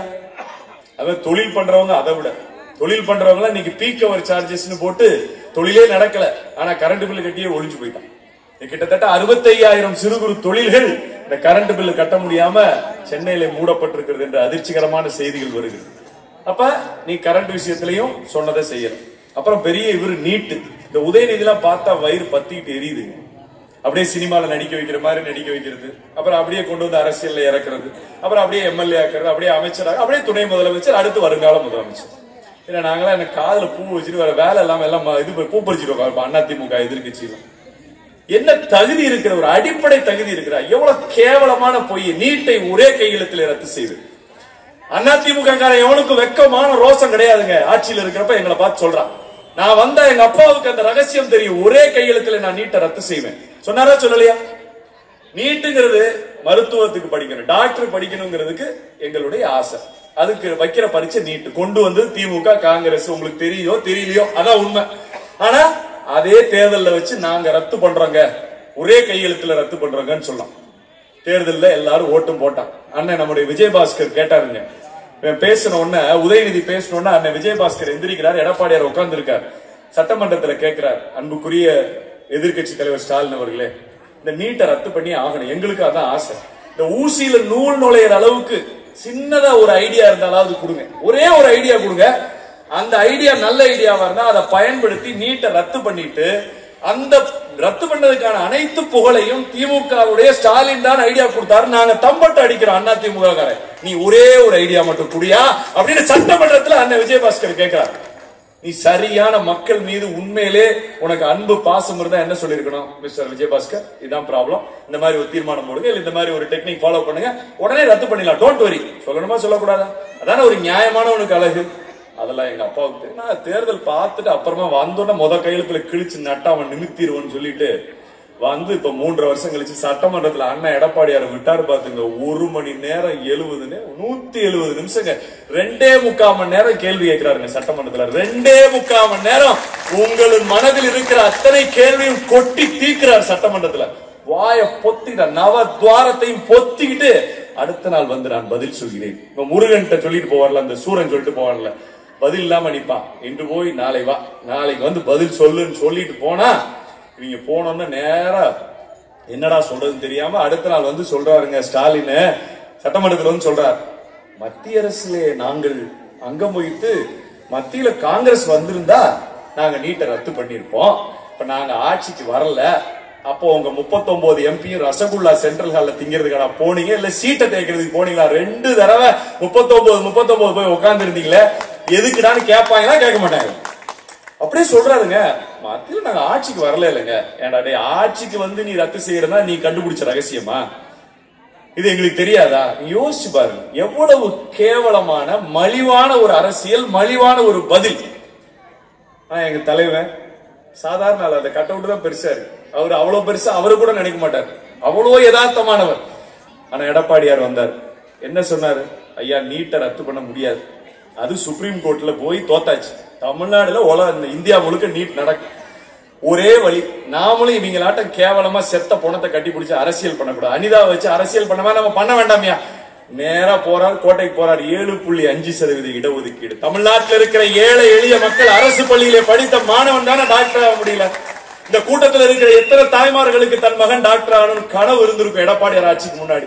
அந்த கனவுக்கு நனவாக்கியவர் அந்த எடப்பாடி. கவர்மெண்ட் ஸ்கூல்ல படிக்கிறியா, உனக்குன்னு தனியா 7.5 இடஒதுக்கீடு, போயிட்டு வா. அதிமுக ஆட்சிக்கு முன்பாக 1500 சீட்டுங்க. அது அண்ணா எடப்பாடியார் ஆட்சி நிறைவாகும் போது 5000 எம்பிபிஎஸ் சீட்டு. ஒரு வருஷத்துக்கு 500 பேர் ஏழை எளிய குடும்பத்திலே பிறந்த பையன் டாக்டர் ஆகுறான். இவ்வளவுதான். 7.5 ஒரே வரியில முடிச்சாரா இல்லையா? அதுதான எம்ஜிஆருடைய வாரிசுங்கிறதுக்கு, அம்மாவுடைய அரசியல் வாரிசுங்கிறதுக்கு அதான சாமர்த்தியம். பண்ணிருக்கணுமா வேண்டாமா? அப்ப நீட்ல ஒரு கேவலமான அரசு. அப்ப நீட் வாக்குறுதியை நீ நிறைவேற்றல. அப்புறம் சட்டமன்றத்தை இவங்க 100 நாள் நடத்துவாங்க. இதெல்லாம் வாக்குறுதி. நான் தயவு செய்து நேரம் எடுத்துக்கிறேன்னு நினைக்காதீங்க. உங்களை முட்டாளாக்கி இருக்கான், எந்த அளவுக்கு உங்களை முட்டாளாக்கி இருக்காங்கிறத மட்டுமே நாங்க இங்க விளக்க கடமைப்பட்டிருக்கிறோம். எம்ஜிஆருடைய புகழ பாடணும், ஒரு நாள் முழுக்க சொல்லலாம். ஆனால் அதை விட முக்கியம், எம்ஜிஆர் அதிகம் நேசித்த தாய்மார்கள் இங்கே இருக்கிறீர்கள். புரட்சி தலைவி அம்மா அதிகம் நேசித்த தாய்மார்கள். தாயினுடைய பெயரை பெற்ற குழந்தைக்கு முன்னாடி இனிஷியலா போடுங்கடா, அவதாண்டா 10 மாசம் பெத்தான்னு சொல்லி அரசாணை போட்ட புரட்சி தலைவியினுடைய அன்பு சொந்தங்கள் இருக்கிறீர்கள். என் பொம்பளை பிள்ளைய படிக்க வைங்கடா, கல்யாணம் பண்ணி 16 வயசுல குடும்பம் நடத்த விடாதீங்கடா, படிக்க வச்சா தாலிக்கு தங்கம் தருகிறேன் என்று சொன்ன தானே தலைவியினுடைய சொந்தங்கள் இங்கே வந்திருக்கிறீர்கள். உங்களை முட்டாளாக்குவதற்காக ஸ்டாலின் 505 வாக்குறுதியை கொடுத்து இன்றைக்கு ஏமாற்றிருக்கு. அதுல முக்கியமான வாக்குறுதி, சட்டமன்றம் 100 நாள் நடைபெறும். சட்டமன்றம் எங்க 100 நாள் நடைபெறும்? ஒரு நாள் வாய்ப்பு கிடைச்சாலே எடப்பாடியார் தங்குவர கிழிச்சிடுறாரு. நீ எங்க போய் 100 நாள் நடத்துற? 2 நாள் தான் நடத்தான். அதுல 2 நாள்ல ஒரு நாள் இரங்கல் கூட்டம். ஐயோ, மன்மோகன் சிங் செத்துட்டாரு, உடனே அவருக்கு அஞ்சலி செலுத்திட்டு கரையா. 1 நாள், 2 நாள், 3 நாள், மொத்தமா 35 நாள் கூட சட்டமன்றம் ஒரு வருடம் நடக்கிறதே கிடையாது. 100 நாட்கள் நடக்கும் என்று சொன்னார்கள். இதுவரை 4 ஆண்டு கால ஆட்சியில 100 நாள் நடக்கவே இல்லை. உங்க ஊர் எம்எல்ஏ இருந்தா கேளுங்க. உங்க ஊர் எம்எல்ஏ தெரியுமா யாருன்னு? இப்பவும் நிறைய பேர் ரவி அண்ணன் தான் எம்எல்ஏ நினைச்சிட்டு இருக்கோம். ஏன்னா அவருதான் எல்லா இளவுக்கும் போறது, எல்லா வீட்டுக்கும் போறது, எங்க போனாலும் கட்டி பிடிச்சிக்கிறது. எம்ஜிஆருக்கு எடுத்து பாட்டியை அதிகம் கட்டி பிடிச்சது எங்க அண்ணன். என்ன பேருங்க அவரு? விக்ரம ராஜா, பிரபாகரன் ராஜா. பரம்பரையா வரணும் இல்லையா? அந்த பாரம்பரியத்தை விட முடியாது. அவரு மக்களுக்கு ஏதாவது செய்யினா ஸ்டாலின் போஸ்ட்ல செருப்புல அடிச்சு ஆயாவை தேடிட்டு இருக்காரு. ஆயாவை தேடிட்டு போய் கம்ப்ளைண்ட் கொடுத்துட்டு இருக்காரு உங்க ஊர் எம்எல்ஏ. இவர் என்ன செய்யணும்? ஏன்டா சொத்து வரி ஏத்துறீங்க, ஏன்டா கரண்ட் பில் ஏத்துறீங்க, எங்க மக்கள் பாவண்டான்னு போய் சட்டமன்றத்துல பேசியான்னா ஆயாவை கண்டுபிடிக்கிறதுக்கு போலீஸ்ல கம்ப்ளைண்ட் கொடுக்குறாங்க. அந்த ஆயா நல்லா அடிச்சுங்க உண்மையிலே. பாப்பா, அதாவது அப்படியே தமிழ்நாட்டு மக்கள் மனசெல்லாம் குளிர்ந்து போச்சு. நம்ம அடிக்கணும்னு நினைச்சோம், அடிச்சா கேஸ் போட்டுருவாங்க. ஏதோ ஒரு ஆயா நல்லா அடிச்சு முடிச்சப்பான். பாதி பேர் மனசு அதான், மைண்ட் வாய்ஸ் அதான். அப்ப பிரபாகரன் ராஜாலாம் சட்டமன்றத்தில் போய் 100 நாள் பேசினா விருகம்பாக்கத்தில் இருக்கவனுக்கு ஏதாவது நல்லது நடக்கும். நம்ம தான் முழுத்து மூடியாச்சு. 35 நாள் கூட, ஒரு வருடம் கூட 35 50 தாண்டதே கிடையாது. அப்புறம் எங்க 100 பொய் வாக்குறுதி, அப்புறம் ஒரு டுபாக்கூர் வேலை. சட்டமன்றத்தில் நடக்கிறத நாங்க அப்படியே லைவ் டெலிகாஸ்ட், எல்லா சட்டமன்றத்தில் நடக்கிற எல்லா மக்களும் பார்க்கணும். நாங்க சட்டமன்றத்தில் கிளிக்கிற கிளிய நேரலையில நாங்க போடுவோம். நாங்களும் சரி நேரலையில வரும் எடப்பாடியார் செருப்பிலேயே அடிப்பாரு கேள்வியில பார்க்கலான்னு உட்கார்ந்தா இந்த அப்பாவை மட்டும்தான் காட்டுறான். 15 நிமிஷம் தான் மொத்தமே கேள்வி பதிலோட முடிச்சிடறாங்க. அந்த 15 நிமிஷத்துல இங்கிட்டு துரைமுருகன் பேசுறாரு. அது வந்துங்க டான்ஸ் எல்லாம் ஆடுவார், அவரு மூஞ்சி வச்சுட்டு ஒரு மாதிரி ஜாலியா பேசுவார். அவரை காப்பான். அப்புறம் இங்கிட்டு பதிலுக்கு அதிமுக மூஞ்சி வந்தா அப்பாவை மூஞ்சி வச்சுக்கோங்க. ஸ்பீக்கர் சபாநாயகர் மூஞ்சியை காட்டிக்கிட்டே இருக்கான். என் பக்கத்துல இருக்க காலேஜ் பையன் சொல்றான், இது நீ த்ரிஷா நயன்தாராவது பாத்துக்கிட்டு இருக்கலாம், நீங்க நீ அப்பாவை மூஞ்சியே காட்டிட்டு இருக்கீங்க. சட்டமன்றத்தில் என்ன நடக்காட்டுன்னா அதிமுக பேசினா காட்ட மாட்டேன், இங்கிட்டு திமுக பேசினா காட்டுது, அப்பாவை மூஞ்சியே 3/4 மணி நேரம் காட்டும். அப்புறம் எடப்பாடியார் மைக்க பிடிச்சாருன்னா கரண்ட் இல்ல, தடங்களுக்கு வருந்துகிறோம் போடுவாங்கல்ல டிடில, அது மாதிரி தடங்களுக்கு வருந்துகிறோம், டெக்னிக்கல் ஃபால்ட் அப்படின்னு சொல்லி எடப்பாடியார் பேசுறத போடுறதே இல்ல. ஒரே ஒரு நாள் தெரியாம போட்டான், ஒரு 15 நிமிஷம் போட்டான். அப்படியே சிங்கி அப்படியே சிலிர்த்து பெடரிய சிலிர்த்துக்கிட்டு பேச பாருங்க. ஸ்டாலினுக்கு கை கால அப்படியே வேர்க்குதுங்க. கேட்கிறாரு கேள்வி, டங்ஸ்டன் அரிட்டாம்பட்டியில லட்சக்கணக்கான மக்கள் கூடி இருக்க, அங்க டங்ஸ்டன் எடுக்கிறதுக்கு எதுக்கிட்ட அனுமதி கொடுத்தீங்க? 10 மாசம் தூங்கிட்டு இருந்தீங்களான்னு கேட்ட கேள்விக்கு பதில் இல்லைங்க. வேர்த்து விறுவிறுத்து போச்சு. நீங்க கேள்விப்பட்டீங்களா? மதுரையில அரிட்டாம்பட்டிங்கிற ஊர்ல டங்ஸ்டன் சுரங்கம் அமைக்க போறாங்கன்னு ஒட்டுமொத்த மக்கள் திரண்டு வந்துட்டாங்க. இவன் தான் அனுமதி கொடுக்கிறதுக்கு எல்லா டீடைலும் நம்ம அரசாங்கம் தான் கொடுத்திருக்கு. ஆனா அந்த தேர்தல் வாக்குறுதியில் என்ன கொடுத்திருக்கான்? விவசாயிகளுடைய நிலத்தை விவசாயிகளுடைய அனுமதி இல்லாமல் எடுக்கவே கூடாது என்று நாங்கள் சட்டம் நிறைவேற்றுவோம். எத்தனாவது வாக்குறுதி? 231வது வாக்குறுதியில விவசாய நிலத்தை எடுக்கணும்னா விவசாயிட்ட கேட்கணும். அருமையான சட்டம், நீ நிறைவேற்றிருக்கணும்ல. விவசாயிகளுடைய நிலத்தை எங்க எடுத்திருக்கான்? இங்க பரந்தூர் விமான நிலையத்தில் எடுத்திருக்கான். டங்ஸ்டன்ல நீ தான் அனுமதி கொடுத்திருக்க, மத்திய அரசாங்கம் எடுக்கிறான். பெரிய காமெடி என்னன்னா, ஸ்டாலின் சட்டமன்றத்திலே சொல்றார், ஸ்டாலின் தோற்று விட்டார், இனி ஜெயிக்க மாட்டாருங்கிறதுக்கு ஒரே ஒரு உதாரணம் சொல்ல நம்ம கட்சிக்காரங்க தெரிஞ்சுங்க. சட்டமன்றத்துல நான் முதலமைச்சரா இருக்க வரைக்கும் சத்தியமா சுரங்க வராதுங்கன்னு சொல்லிடுறாரு ஒரு முதலமைச்சர். அவன் டிவில, ஊர்ல இருக்க எல்லா டிவிலையும் சொல்றாரு. அவன் சொல்லி 2 நாள்ல 1,00,000 பேர் அல்டாம்பட்டியில ரோட்டை மறிச்சு ஆர்ப்பாட்டம் பண்றான். என்னையா இப்பத்தானே சொன்னோன்னு போய் அங்க இருக்க அமைச்சர் கேட்கிறாரு, உங்களை எல்லாம் நம்பி நாங்க சீரழிஞ்சது போதும், மத்திய அரசு எப்ப நான் டங்ஸ்டன் எடுக்கலன்னு சொல்லுதோ அப்ப நாங்க ஆர்ப்பாட்டத்தை நிறுத்துறோம்னு சொன்னா, இதை விட கரடி காரி துப்பின மொமெண்ட் உலகத்திலே எதுவுமே இருக்கு. சொந்த மாநிலத்துடைய மக்கள் உங்களை நம்பவில்லை, இதை விட வேற என்ன உங்களுக்கு அசிங்கம் வேணும்? நீங்க பரந்தூர் விமான நிலையத்துல அங்க போய் திமுக யாருமே போக மாட்டான். ஏன்னா சட்டம் போட்டதே இவன் தான். என்ன சட்டம் போட்டிருக்காங்கன்னா, முக்கியமான தேவைகளுக்காக பெரிய திட்டங்கள் கொண்டு வருவதற்காக நில ஒருங்கிணைப்பு சட்டம் மற்றும் நில எடுப்பு சட்டம் அப்படின்னு நான் விவசாயிகள்கிட்ட கேட்டுட்டு தான் நில எடுப்பேன்னு சொன்னவர், ஆட்சிக்கு வந்ததுக்கு அப்புறம் யாரையும் கேட்காமல் நாங்கள் நிலத்தை எடுக்கலாம், அது பொது காரியத்திற்கு என்று ஒரு அரசாணையை ஆட்சிக்கு வந்து 1.5 வருஷம் கழிச்சு போட்டு, கரெக்டா 1 வருஷம் ஆற போட்டு, அவங்க அப்பா கருணாநிதி மாதிரி இன்னைக்கு அந்த மக்களை நீங்க நல்லா மறந்துடாம கேளுங்கம்மா, ஒரு மக்கள் எவ்வளவு நாளுமா போராடலாம், தங்களுடைய இடத்தையும் தங்களுடைய நிலத்தையும் இழந்துவிடக் கூடாது என்று ஒரு சாமானிய மக்கள், அனுதினமும் கூலிக்கு போற மக்கள் எத்தனை நாள் போராடலாம்? 10 நாள், 50 நாள், 100 நாள், 500 நாள். அம்மா இன்னும் 20 நாள் வந்தால் 1000 நாள். இன்றைக்கு 920 நாள், 920 நாள் போராடிட்டு இருக்காங்க. இன்னொரு 80 நாள் வந்துச்சுன்னா 1000 நாள் போராடுறாங்க. ஸ்டாலின் இங்க என்ன பண்றாரு? பொங்கல் வைக்கிறாரு, ஊஞ்சல்ல அந்த அம்மாவோட டான்ஸ் ஆடுறாரு, ஃபாரின்ல போய் போட்டோவுக்கு போஸ்ட் கொடுக்கிறாரு, சைக்கிள் ஓட்டுறாரு, ஜிம்முக்கு போறாரு. ஆனா அதை பத்தி எல்லாம் கவலைப்படுது. ஆக எந்த ஒரு வாக்குறுதியுமே நிறைவேற்றணும்னு அவருக்கு அக்கறை இல்லை. சட்டம் ஒழுங்கு என்ன சொன்னாரு? நான் சர்வாதிகாரியாக மாறிவிடுவேன், சட்டம் ஒழுங்கு என் கையில இருக்கும், நான் எல்லாத்தையுமே அடிச்சு நோத்திடுவேன். நீங்க நல்லா யோசிங்கம்மா, இந்த பிள்ளைகளை படிக்கணும்னு அதிமுக மடிக்கணினி கொடுத்துச்சே, அதை பறித்து கொண்டு இன்னைக்கு குடிச்சு நாசமா போகணும் மாணவன் கையிலே குடியையும் போதையும் கஞ்சாவையும் கூலிப்பையும் கொடுத்திருக்கிற ஒரு கேவலமான ஆட்சி இந்த ஆட்சி இல்லையா? எந்த சந்துக்குள்ள போனாலும் சாராயம் விற்கிறாங்க, எந்த பெட்டி கடைக்குள்ள போனாலும் கஞ்சா கிடைக்குதுங்க. தமிழ்நாட்டுல கஞ்சா இல்லாத இடமே கிடையாது. சட்டம் என்ன செய்யுது? சர்வாதிகாரி என்ன செய்யறார் தெரியல. 2.0, 3.0, 4.0ங்கிறாங்க. ஆனா கஞ்சா வந்துகிட்டே தான் இருக்கு. லாட்டரி. புரட்சி தலைவர் அம்மா அவர்களை நீங்க மறக்க கூடாது தாய்மார்கள். இங்க இருக்கிற அநேக குடும்ப தலைவர்களுடைய தலைவர்கள் 1000 ரூபாய் சம்பாதிச்சா 300-400 ரூபாய் லாட்டரி டிக்கெட் வாங்கிய காலம் புரட்சி தலைவர் அம்மா அவர்கள் இருந்தப்ப இருந்தது. உங்களுக்கு தெரியுமா எத்தனை குடும்ப தலைவர்கள் லாட்டரியிலே சம்பாதிச்சது பூரா இழந்தாங்க. ஆனால் புரட்சி தலைவர் அம்மா தான் லாட்டரிக்கு தடை விதித்தார்கள். இன்னைக்கு அந்த லாட்டரி தடை விதிக்கப்பட்டிருக்கிறதா? 1 number lottery, 2 number lottery, 3 number lottery, சாயந்தரம் 2 மணிலிருந்து 6 மணி வரைக்கும் லாட்டரி இல்லீகலா வருது.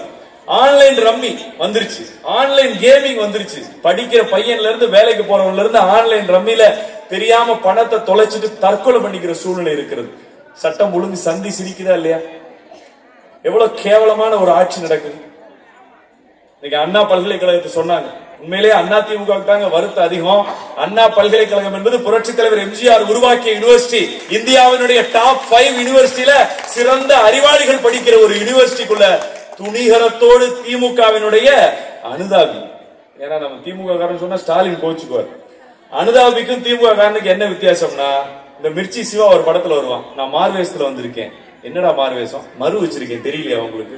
மறு எடுத்துட்டா நான் சிவா, மறு வச்சா நான் மார்வேஷங்கிற மாதிரி அவர் திமுக அனுதாபி. அவர் கூட மா சுப்பிரமணியம் பிரியாணி சாப்பிடுவாரு, உதயநிதி ஸ்டாலினோட இவர் வண்டியில போவாரு, எல்லா வேலையும் பண்ணுவார். ஆனா அவர் திமுக காரர் இல்ல. ஸ்டாலின் சொல்றார் சட்டமன்றத்தில், சரி உங்க அனுதாபி என்ன தைரியம், நெஞ்செழுத்தம், யார் கொடுத்த தைரியம், ஆளுங்கட்சியா இருக்கிறோம் என்ற அதிகார திமிர்ல உள்ள போய் ஒரு பெண்ணை அவனுடைய ஆண் நண்பரை விரட்டி விட்டுட்டு நீ கற்பழிக்க முயற்சி செய்யற, அந்த பெண்ணை பாலியல் பலாத்காரம் செய்கிறாய், போன்ல இருக்கிற சாருக்கும் நீ உல்லாசமாக அவரோடு இருக்க வேண்டும் என்று அந்த அறிவாளியாக இருந்து அதிக மதிப்பெண் பெற்று அந்த அண்ணா யூனிவர்சிட்டியில் படிக்கிற பெண்ணிடத்தில் நீ பேசுற, அத்தனை செக்யூரிட்டி எல்லாம் தாண்டி கேமராவை தாண்டி நீ உள்ள போய் பேசுறன்னா உனக்கு பின்னாடி இருக்கிற திமுக அமைச்சரும் முதலமைச்சரும் காப்பாத்திடுவாங்கிற திமிர் தானே, வேற என்ன இருக்கும்?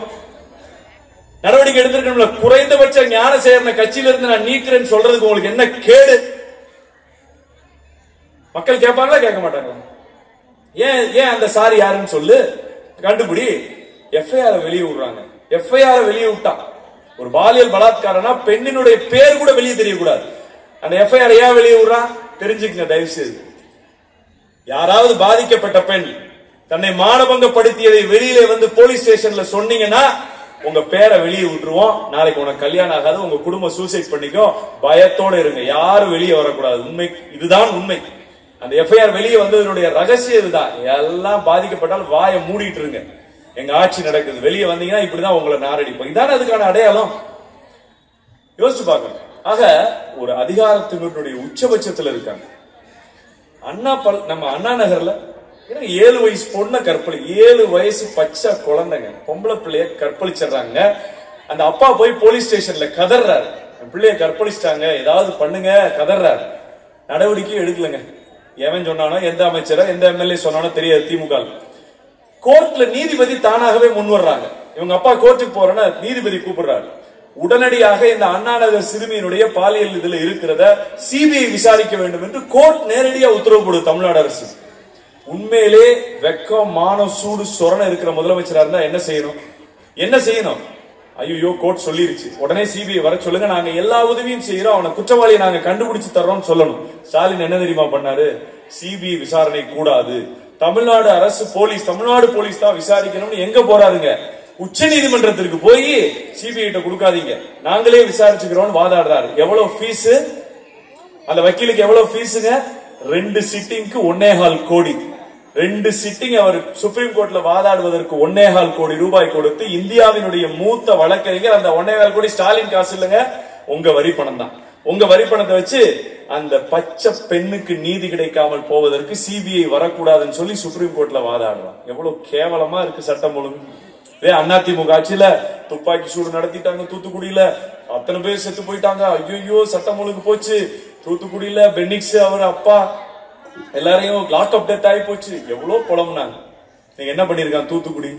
ஏன்னா நிறைய பேருக்கு தெரியாது, மறந்துருப்போம். மறதி தானே திமுகவுக்கு சாதகமான ஒரே ஆயுதம். தூத்துக்குடி துப்பாக்கி சூடு நடத்தியவர் மீது தண்டனை வழங்க வேண்டும் என்று அண்ணன் எடப்பாடியார் அமைத்த அருணா ஜெகதீசன் கமிட்டி சொல்லுது. அங்க இருக்கிற ஐஜி மேல நடவடிக்கை, அங்க இருக்கிற டிஐஜி, அப்பா அவர் வந்து டிஐஜி, அவர் மேல நீங்க நடவடிக்கை எடுங்க, அவர் தான் ஆணை கொடுத்திருக்காருன்னு எடப்பாடியார் அமைத்த அந்த கமிட்டி தீர்ப்பு கொடுக்குது.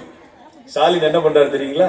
6 மாசம் அந்த கமிட்டி அறிக்கையை தூக்கி போட்டுட்டு யார் அந்த துப்பாக்கி சூட்டுக்கு ஆணை கொடுத்தார்களோ அதே அதிகாரியை ஐஜியாக ப்ரமோஷன் கொடுத்து அழகு பார்த்தது ஸ்டாலினோட அரசு. இவ்வளவுதான் இந்த சர்வாதிகாரியோட லட்சணம். நான் ஏன் இதை சொல்றேன்னா, நம்ம பெண்கள் எத்தனை பேர் பெண்ணை பெற்றவங்க வயிற்று வாயம் கட்டிட்டு அந்த பிள்ளைய படிக்க வைக்கணும், கல்யாணம் பண்ணி கொடுக்கணும்னு நினைக்கிறோம். சர்வ சாதாரணமா இவனுக்கு சீரழிச்சிட்டு போவான்னு நம்ம பாத்துக்கிட்டு இருக்கணுமா? ஆனா எடப்பாடியார் இருந்தாருங்க. நீங்க ஏதாவது மனசாட்சி தொட்டு சொல்லுங்க, உங்க தெய்வத்துக்கு பொதுவா சொல்லுங்க. எடப்பாடியார் இருந்த போது இத்தனை செய்திகள் வந்ததா? எங்க அண்ணா யூனிவர்சிட்டியில கற்பழிச்சுட்டான்னு சொல்றாங்க. அடுத்த நாள் ரகுபதி அமைச்சர் ஊர்ல புதுக்கோட்டையில செவிலியர் ஒருத்தர் ஊசி போட்டுக்கிட்டு இருக்காருங்க. அந்த அம்மா குடியும் போது தெரிகிற மார்பை வெக்கம் இல்லாமல் திமுக புகைப்படம் எடுத்துக் கொண்டிருக்கிறான். அவ்வளவுதான். அங்கேயே துப்பாக்கி எடுத்து சுடணுமா வேண்டாமா? இவ்வளவு பிரச்சனை போயிட்டு இருக்க, கட்சி பேர் நாருதே, தலைவரை கிழிச்சு தொங்க, அந்த ஒரு அடிப்படை அறிவு கூட இல்லாம தன் குடும்பத்தை விட்டு விட்டு அங்கே பணி செய்து கொண்டிருக்கிற செவிலியரை ஆபாசமாக ஒருத்தன் படம் எடுக்கிறான் திமுக. அவனை கட்சி விட்டு நீக்கிறானா? நீக்கல். கீழ்பாக்க மருத்துவமனைக்குள்ளே புகுந்து அங்கே இருக்கிற பெண் மருத்துவர்கிட்ட பாலியல் அத்துமீறல். ஸ்டான்லி மருத்துவமனையில் இருக்கிற டாக்டரை போய் அவர் ரூம்ல ஒருத்தன் வெட்டுறான். இப்ப எல்லாம் கொலை எங்க தெரியுமா நடக்குதுங்க? தெரியாத சந்து பொந்துல எல்லாம் நடக்கிறது இல்ல, கோர்ட் வாசல்ல தான் நடக்குது. வேற எங்கேயுமே கொலை பார்க்கணும்னா நீங்க கோர்ட்டுக்கு போனீங்கன்னா கொலை பார்க்கலாம், அழகா அற்புதமா கொலை பார்க்கலாம். ஆக சட்டம் ஒழுங்கு சந்தி சிரித்துக் கொண்டிருக்கிறது. நீங்க தயவு செய்து இதையெல்லாம் நாம தொடர்கதையா விட போறோமா? ஸ்டாலின் சொல்லுவார், நான் 365 வாக்குறுதி நிறைவேற்றிட்டேன்னா நாம ஊன்னு கேட்டுட்டு இருக்க முடியுமா? கேட்டுட்டு இருக்க முடியாதுங்க. தமிழ்நாடு சுடுகாடாயிரும். தயவு செய்து உங்கள் பாதம் தொட்டு நான் கேட்கிறேன், அந்த எடப்பாடியார் என்ற ஒரு நல்ல மனிதரை மீண்டும் ஒரு முறை நாம் முதலமைச்சராக ஆக்க வேண்டும். நல்ல மனுஷன். நான் எங்க தலைவருங்கிறதுக்காக சொல்லலைங்க. 24 மணி நேரத்திலே 16 மணி நேரம் 17 மணி நேரம் உங்களை பற்றி சிந்திக்கிறார். மீண்டும் வந்தால் தாலிக்கு தங்கத்தை திருப்பி கொண்டு வரணும். 2000 அம்மா மினி கிளினிக் ஆரம்பிச்சமே, அந்த அம்மா மினி கிளினிக் கொண்டு வரணும். பசங்களுக்கு இன்னைக்கு கிடைக்காத லேப்டாப்புங்க, எங்க 27,000 ரூபாங்க லேப்டாப். ஒன்னே ஒண்ணு கடைசியா சொல்லி முடிச்சிடுறேன். எங்க அண்ணனுக்கு மனசு, இதயம், மூளை எல்லாமே உங்களுக்கு நலத்திட்டம் கொடுத்து சீக்கிரமா பணியில உட்கார்ந்து இருக்கிற என் தாய்மார்களை உடனே வீட்டுக்கு அனுப்ப வேண்டுமே, பரமசிவம் முடிக்க மாட்டேங்கிறாரேன்னு பதறாரு. எனக்கு என்ன பதற்றம்னா, எங்க அண்ணன் திருப்பி எம்எல்ஏ ஆகணுமே, எங்க அண்ணன் பாஸ்கர் சொன்ன மாதிரி அமைச்சர் ஆகணுமே, இந்த தாய்மார்கள் திருப்பி ஏமாந்துட கூடாது அப்படிங்கிற பதட்டம் எனக்கு. இப்படி நல்லவர்களா வெளியில இருக்க கூடாது சாமி. பிரபாகர் ராஜா எல்லாம் அந்த சட்டமன்ற ரோட்லயே விடக்கூடாது. செக்ரட்டரியேட் ரோட்லயே not allowed, you are banned, please don't come.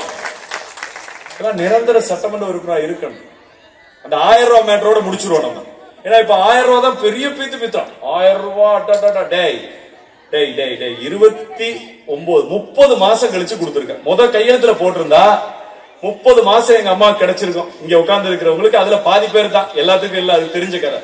30,000 கொடுக்காம 2.25 வருஷம் கழிச்சு நீ 1000 ரூபாய் கொடுக்குற. நீ எவ்வளவு வருஷம் இப்ப கொடுக்க போற? அதிகபட்சம் 2 வருஷம் நீ முழுசா கொடுத்தனே வச்சுக்குவோம். எவ்வளவுங்க? 24,000 ரூபாய் தான் கொடுக்க போறாரு. இந்த 24,000 ரூபாய் கொடுக்கிறேங்கிற பேர்ல நீ எதை நிறுத்தி இருக்க? என் மாணவனும் மாணவ செல்வங்களும் 27,000 ரூபாய் மதிப்புள்ள லேப்டாப்பை கொடுத்தோம். அந்த லேப்டாப்பை தட்டி பறிச்சுட்டு அவன் கையில கஞ்சா கொடுத்திருக்க. 27,000 அதிலே 24,000 ரூபாய் நாங்க அடிச்சுட்டோம். 3,000 ரூபாய் நீ தான் கடன் கொடுக்கணும் திருப்பி. படித்த பிள்ளைகளை மேலும் படிக்க வையுங்கள், மேலும் படிக்க வையுங்க. எங்க பிள்ளைகளை, பெண் பிள்ளைகளை ஆணுக்கு நிகராக நீங்கள் படிக்க வையுங்கள், வேலைக்கு அனுப்புங்கன்னு சொல்லி நம்ம எவ்வளவு கொடுத்தோம்? 10ஆம் வகுப்பு வரை படித்திருந்தால் 25,000 ரூபாய் கொடுத்தோம். கல்லூரி வரை படித்திருந்தால் 50,000 கொடுத்தோம். அந்த பணத்துக்கு வேற என்ன தெரியுமா சொன்னாரு ஸ்டாலின்? உங்கள்ட்ட ஓட்டு கேட்கும் போது மறந்துருப்பீங்க, அதனால நினைவூட்டுறேன். நாங்க ஆட்சிக்கு வந்தா அந்த 25,000 30,000 ஆக்குவோம். நாங்க ஆட்சிக்கு வந்தா அந்த 50,000 60,000 ஆக்குவோம். இது எத்தனை நம்பர் வாக்குறுதிங்க? 231. இதெல்லாம் நீங்க போய் அந்த வாக்குறுதி புத்தகம் இருக்கும், தலையில அடிங்க, இல்லைன்னா கழுது வாயில கொடுத்துருங்க அந்த வாக்குறுதியை பூரா. அடுத்த தடவை வந்தாங்கன்னா கேட்கணும். அப்ப 50,000 60,000 கொடுப்போங்க, 20,000 30,000 கொடுப்போம். சொன்னானா? அதை செய்யல. நீங்க அதெல்லாம் கணக்கு வேண்டாம். தாலிக்கு தங்கம் இன்னைக்கு என்ன ரேட்டு? தங்கம் என்ன ரேட்டு? தங்கம் இன்னைக்கு சென்னையில ஆபரண தங்கத்தினுடைய விலை 60,500 ரூபாய் ஒரு பவுன். அந்த ஒரு பவுனை அள்ளி தந்த இயக்கம் அதிமுக. அந்த 60,000 பிளஸ் இந்த 3,000 63,000 ரூபாய் உனக்கு கடை. ஆமாவா இல்லீங்களா? அப்ப இந்த 1000 ரூபாய் 24,000 இவரு கிழிச்சு நட்டாம நிமித்திட்டாருன்ட்டு நாம இவருக்கு ஓட்டு போடுவோமா? சிந்திக்கணும் மக்களே. சூட்சமம் தான் இதெல்லாம். அப்பாவுக்கு பேனா வைக்க பணம் இருக்கு, நமக்கு லேப்டாப் கொடுக்க மாட்டான். கருணாநிதி பேர்ல நூலகம் கட்ட பணம் இருக்கு, நமக்கு தாலிக்கு தங்கம் கொடுக்க மாட்டான். அப்பா பேர்ல ஈசிஆர்ல பன்னாட்டு மையம், எவனுமே போகாத ஈசிஆர்ல பன்னாட்டு மையம். நம்முடைய சபரீசன் அங்க ரியல் எஸ்டேட் பண்றாரு, அவருக்காக அங்க பன்னாட்டு மையம் கட்டி அங்க லேண்ட் வேல்யூ ஏத்தணும், அதுக்கு பணம் இருக்கு. நமக்கு தான் பணம் இல்ல. அதனால இந்த 1000 ரூபாங்கிறது 1000 ரூபாய் வருது. எங்க ஆயா சிரிக்குது, ஆஹா 1000 ரூபாய் கருணாநிதி உரிமை தொகைன்னு சிரிச்சு வாய மூடல. அடுத்த மெசேஜ் வந்துருச்சு, கரண்ட் பில் 1250 ரூபாய் உடனே கட்டவும், இல்லை என்றால் பீஸ் கட்டை பிடுங்கப்படும். சொத்து வரி 8000 ரூபாய் கட்டுங்கள், இல்லை என்றால் உங்களை ஊரிலே குடியிருக்க விட மாட்டோம். விளம்பரப்படுத்துறாங்க. எனக்குலாம் அப்படியே ஆச்சரியமா போச்சுங்க. சத்தியமா எங்க எடப்பாடி ஆட்சியில் அப்படி செஞ்சது இல்லைங்க. திண்டுக்கல்ல என் வீட்டு வாசல்ல மைக்கு கட்டிட்டு போறான். அவன் பேசுறதே, அவன் சம்பளத்துக்கு பேசுறவன். அவன் கூட திமுக ஆட்சியில பொதுமக்கள் எல்லாருக்கும் ஒரு அறிவிப்பு, யாராவது சொத்து வரி கட்டலையோ கரெக்டா போய் ஆபீஸ்ல கட்டலாம். கட்டலைன்னு சொன்னா உங்களுடைய குடிநீர் இணைப்பு துண்டிக்கப்படும், உங்களுடைய கரண்ட் துண்டிக்கப்படும், உங்களுடைய காவிரி கனெக்ஷன் துண்டிக்கப்படும், உங்களுடைய பாதாள சாக்கடை துண்டிக்கப்படும் என்பதை தெரிவித்துக் கொள்கிறோம். எங்க இதே ஸ்லாங்ல எங்க வீட்டு வாசல்ல பேசுறாங்க. ஒப்பந்த அண்ணால இன்னைக்கு 13 அமாவாசையில நீங்க இருக்கிற இடம் தெரியாம திமுகங்கிற கட்சியே இல்லாம அண்ணன் எடப்பாடியார் உங்களை ஓட ஓட விரட்டி மீண்டும் 5 ஆண்டு காலம் வரியே இல்லாத பட்ஜெட்டுங்க. 10 வருஷங்க. 10 வருஷமும் ஒரு மனுஷன் வரியே போடலைங்க. அம்மா 5 வருஷம் போடல, எடப்பாடியார் 5 வருஷம் போடலங்க. வரியே போடாம சொன்ன அளவுல மட்டும் கடை வாங்கி உங்களுக்கு இத்தனை திட்டத்தை கொடுத்தோம். இந்த கொலகாரங்க கொள்ளையடிக்கிறதுக்கு மட்டும் 4 லட்சம் கோடி கடை வாங்கியிருக்கான். 4 லட்சம் கோடி 3 வருஷத்துல வாங்கியிருக்கான். அது பூரா உங்க தலையில தான் விடியும். நல்லா புரிஞ்சுக்க. அதனால இந்த 1000 ரூபாய் கணக்கை நான் சொல்லிட்டேன். பஸ்ஸை பத்தி சொல்லவே வேண்டியதில்லை, நீங்களே செருப்படுத்து அடிப்பீங்க. ஏன்னா எங்கேயும் நிறுத்துறது இல்ல, பஸ் வர்றதில்ல. அந்த பஸ்ஸுக்கு லிப்ஸ்டிக் போட்டதுக்கு 2 கோடி கணக்கு மறந்துடாதீங்க. பஸ்ஸுக்கு லிப்ஸ்டிக், ஏன்னா அவங்க அப்ப வீட்டு காசு இல்ல. முழுசா பிங்க் அடிச்சா அவங்க அப்ப வீட்டு காசு கரைஞ்சு போயிடறாங்க. முன்னாடி உதடுக்கு ஒரு லிப்ஸ்டிக், பின்னாடி உதடுக்கு ஒரு லிப்ஸ்டிக், 2 ரோஸ் அடிச்சு 2 கோடி ஆட்டை போட்டு போயிட்டா. அந்த பஸ் மேட்டர் நான் சொல்ல வேண்டியதில்லை. அது ஸ்டாலின் பஸ் ஆமா அப்படின்னு நீங்க எல்லாம் சொல்றீங்களாமா?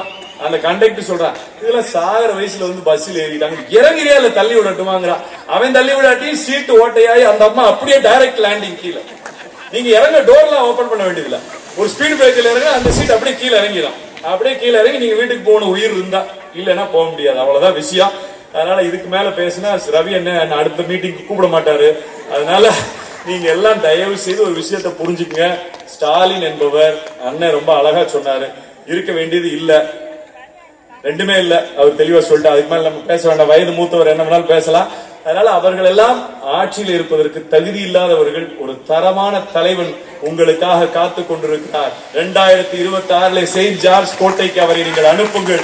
எங்கள் வீட்டிலே உங்களுக்கு திட்டங்கள் தேடி வரும் என்பதை சொல்லி புரட்சி தலைவர் எம்ஜிஆருடைய நாமம் வாழ்க, புரட்சி தலைவர் அம்மாவினுடைய புகழ் ஓங்குக, அண்ணன் எடப்பாடியாருடைய நலத்திட்டங்கள் தொடர்க என்று சொல்லி வாய்ப்புக்கு நன்றி கூறி விடைபெறுகிறேன். நன்றி, வணக்கம். செய்திகளை உடனுக்குடன் தெரிந்து கொள்ள நமது அம்மா இணையதள தொலைக்காட்சியை சப்ஸ்கிரைப் செய்து அருகில் உள்ள பெல் ஐகானை